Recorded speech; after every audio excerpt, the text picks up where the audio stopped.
అన్నప్పుడు ఓకే, లేదు అంటే గనక ఆ చుట్టూ ఉన్నోళ్ళు చెడగొట్టారు అని చెప్పే పదం వాడతారు. ఇక్కడే అసలు లాజిక్ ఉంటుంది. నాయకుడిని ఏమీ అనలేక కింద పక్కన వాళ్ళని తిట్టుకుంటుంటారు. ఇప్పుడు కార్యకర్తలందరూ ఎవరిని తిట్టుకునేవాళ్ళు అప్పుడు?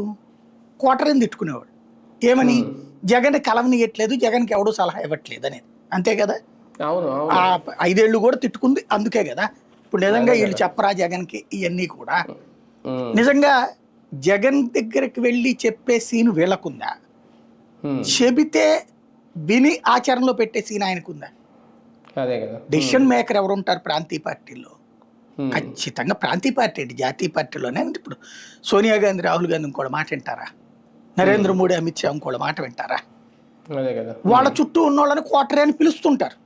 అవును. అలా పిలవబడినోడే విజయసాయి రెడ్డి కూడా కోటరీ అని. ఉమ్, ఉమ్, ఆయన ఇప్పుడు పార్టీ నుంచి బయటకు వచ్చారు కాబట్టి మిగతా అందరూ కోటరీ అంటున్నారు. నెంబర్ 1.